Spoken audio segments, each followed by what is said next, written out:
पहले तो कितनी मस्बत पेशरफ्त है। और अगर हम बात करें पाकिस्तान के रोल की एज ए मीडिएटर, जिस तरीके से पाकिस्तान ने शुरू से लेकर अब तक किरदार अदा किया और अब पाकिस्तान ही की एफर्ट से अगर हम देखें तो इस MOU पर साइन हो चुके हैं और आगे फिर जो तफसीली मुआहिदा है वो तय पाएगा। 60 डेज़ का टाइम है। कितनी पॉजिटिव अभी तक की ये पेशरफ्त है? ये एक बहुत बड़ी डेवलपमेंट है पाकिस्तान के लिए। जब बचपन में जब हम बड़े हो रहे थे तो हम सुनते थे कि पाकिस्तान ने अमेरिका और चाइना के दरमियान जो ताल्लुक थी, रिलेशनशिप, वो पाकिस्तान ने जो है वो नर्चर किया था। तो बिल्कुल इसी तरीके से ये चीज जो है वो आगे जनरेशन्स, सिर्फ पाकिस्तान में नहीं पूरी दुनिया में ये चीज समझेंगे कि पाकिस्तान ने एक इतना अहम किरदार प्ले किया पूरी दुनिया में, सिर्फ हमारे खित्ते में अमन के लिए नहीं लेकिन पूरी दुनिया के अमन के लिए और इकोनॉमिक स्टेबिलिटी के लिए, क्योंकि पूरी दुनिया जो थी वो एक तरीके से दांव पे थी। पाकिस्तान का जो किरदार था वो इतना अहम था। मैं आपको इसका एक एग्जांपल दूं, अभी न्यूयॉर्क टाइम्स की रिपोर्टिंग आ रही थी कि ये पाकिस्तान की आइडिया थी कि ये MOU जो है ट्रम्प साहब की बर्थडे के दिन अगर हम डिजिटली साइन करने का कहेंगे तो ज्यादा लाइक्लीहुड है कि ट्रम्प साहब साइन कर लें। ये आइडिया भी पाकिस्तान की थी। फिर ईरान ने बोला कि नहीं, हम ट्रम्प साहब को ये तोहफा जो है वो उनकी बर्थडे पे नहीं देंगे। तो फिर पाकिस्तान ने एक क्रिएटिव सोल्यूशन डेवलप की कि रात 12:30 बजे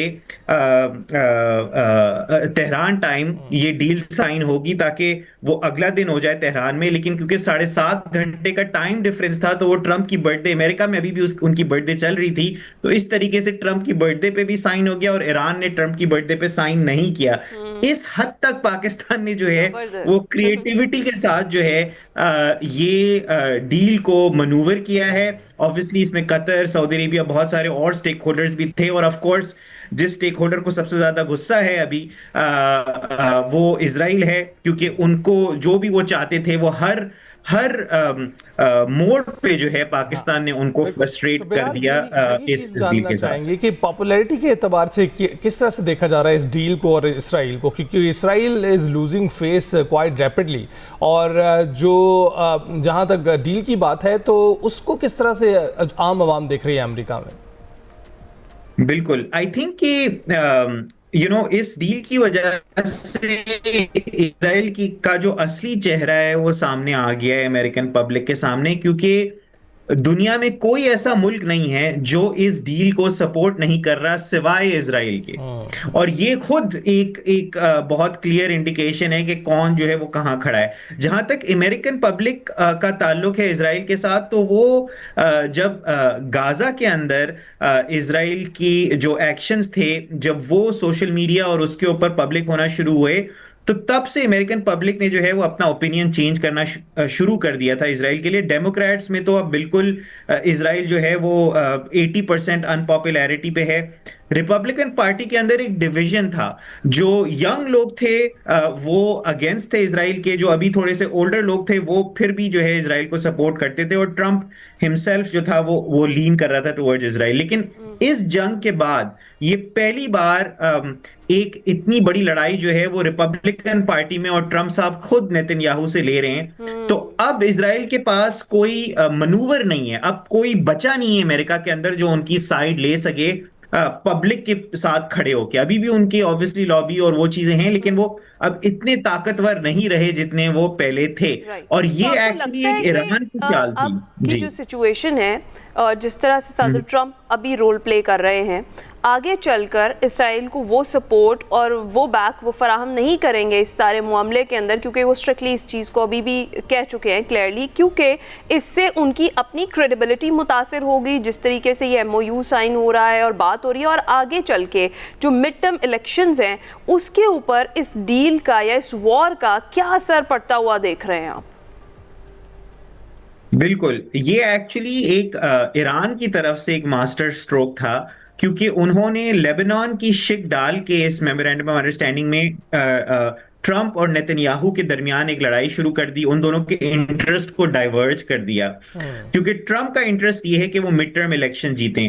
अगर वो मिड टर्म इलेक्शन जीतना चाहते हैं तो उनको तेल की प्राइस कम रखनी है। अगर उनको तेल की प्राइस कम रखनी है तो उनको ईरान के साथ अमन माहिदा करना जरूरी है। इजराइल जो है वो जंग चाहता है, और जब वो जंग चाहेगा तो वो ये अमन मुआहिदा जो है वो उसका बिल्कुल ही जो है वो उनकी गेम जो है वो ऑफ कर देगा। तो इसीलिए ईरान ने लेबनान की शिक डाली है ताकि इन दोनों की लड़ाई हो। लेकिन ये भी हो सकता है कि ट्रंप के लिए it might be too late, कि शायद मिड टर्म इलेक्शन में वो फिर भी हार जाएं, क्योंकि तेल की प्राइस फौरन नीचे नहीं आएगी।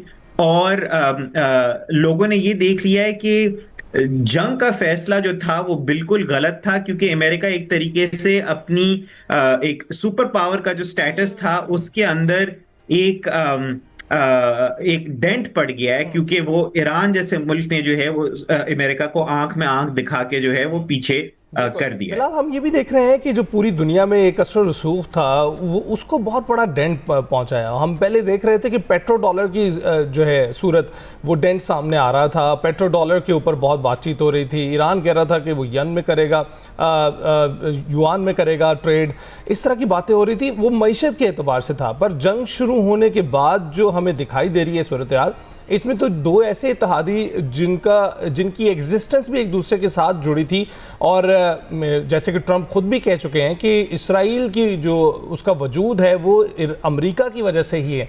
तो इसको आप कैसे देखते हैं कि ये रिलेशनशिप, आपने कहा कि ये मुतासिर हुई है, लेकिन जो ओवरऑल एक डिक्लाइन है उसको किस तरह से फास्ट फॉरवर्ड किया है ट्रंप ने?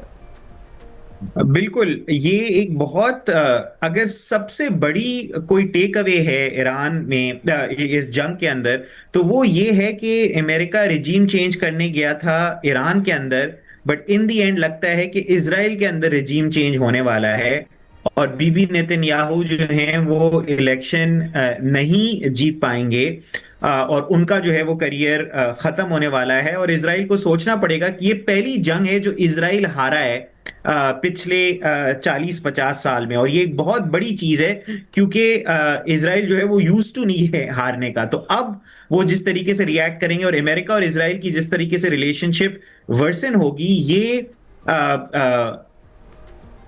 मुसलमान दुनिया के लिए और हमारे खित्ते के लिए एक बहुत अच्छी चीज है, क्योंकि अब हमलों के दरमियान जो लड़ाइयां थी, जो सऊदी और ईरान के दरमियान टेंशन थी, अब वो कूल डाउन होंगी, और अब हम सब जो है वो एक नया सिक्योरिटी आर्किटेक्चर, जिसमें पाकिस्तान जो है वो एक बहुत अहम किरदार प्ले करेगा, वो उभर के अब सामने आएगा। तो ये हम सब के लिए एक अच्छी चीज़ है इंशाल्लाह। और बिल्कुल ज़बरदस्त बात की आपने Bilal, thank you so much. Bilal Lakhani हमारे साथ मौजूद थे, और जिस MOU पर साइन हुए हैं, इस्लामाबाद MOU उसका नाम है, उस पर हम डिस्कशन कर रहे हैं। अभी ब्रेक पर जाएंगे।